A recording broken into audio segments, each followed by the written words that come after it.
ദേവി ഇപ്പൊ കാണിക്കുന്നത് ഒരല്പം എടുത്തിയാട്ടം തന്നെയാ. ഈ സമയത്ത് ഒറ്റക്കെട്ടായി ഞങ്ങളോടൊപ്പം നിൽക്കേണ്ടതല്ലേ? അച്ഛന്റെ ഭാഗത്തുനിന്നും ചുമ്മാ ഓരോ ന്യായം പറയുന്നു. അച്ഛനിപ്പോ അതൊരു ബലമായി, സപ്പോർട്ട് ചെയ്യാൻ ആളുണ്ടല്ലോ. അമ്മയ്ക്ക് അവളോട് സ്നേഹവും കരുതലൊക്കെ വന്നു തുടങ്ങിയതായിരുന്നു. സ്വന്തം മോളായിട്ട് സ്നേഹിച്ചു തുടങ്ങിയതാ. എന്നിട്ട് അവളായിട്ട് ഇപ്പൊ എല്ലാം കളഞ്ഞു കുളിച്ചു.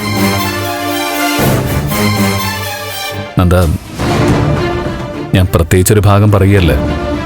ഇവിടെ ഇപ്പോ ദേവിക ചെയ്യുന്നതാണ് ശരി. ആ, നീ തന്നെ ഇത് പറയണം. അവൾ ചെയ്യുന്ന എന്ത് ശരിയെന്നാ? ആ തനുജ് ആദ്യം വീട്ടിൽ വന്ന് ബഹളം വെച്ചു. പിന്നെ എനിക്കെതിരെ പരാതി പറഞ്ഞ് എന്നെ സ്റ്റേഷനിൽ കയറ്റി. കല്യാണത്തിന് അമ്പലത്തിൽ വന്ന് പ്രശ്നം ഉണ്ടാക്കി. പോട്ടെ, അതുവരെ നടന്ന കാര്യങ്ങളൊക്കെ അവളുടെ കുഴപ്പമാണെന്ന് വെക്കാം, അച്ഛന് മാപം കൊടുക്കാം.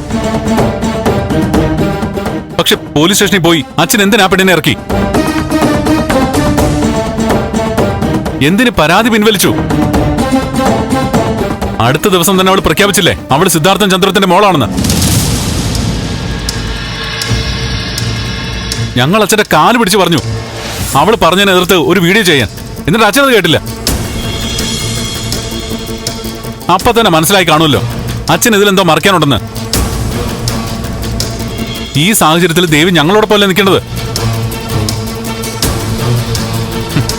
ഇത്രയൊക്കെ ആയിട്ടും അച്ഛൻ കുറ്റമൊന്നും ചെയ്തില്ല, ഇപ്പൊ നടക്കുന്നൊന്നും പുറത്തു പറയാൻ പറ്റില്ല എന്നൊക്കെ ന്യായീകരിക്കാൻ പോയാ വിഷമം വരത്തില്ലേ?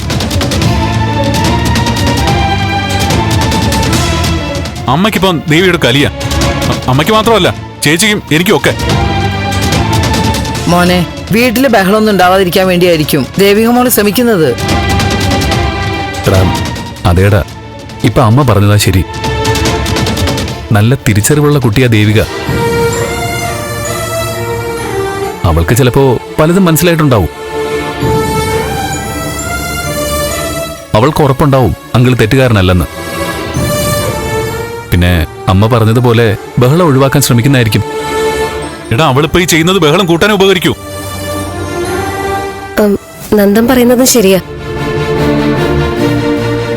പ്രഭാന്റെ നേരത്തെ ചെയ്ത തെറ്റുകൾക്ക് ഒരു പ്രായച്ചിത്തം പോലെ എല്ലാരെയും സ്നേഹിച്ചു തുടങ്ങിയതായിരുന്നു.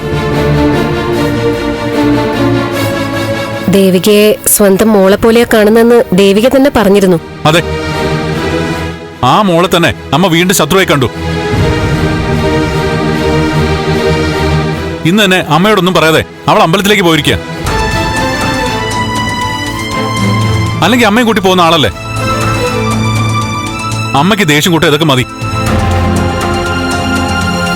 പിന്നെ നീ ഒന്ന് സമാധാനപ്പെടുന്നെന്താ?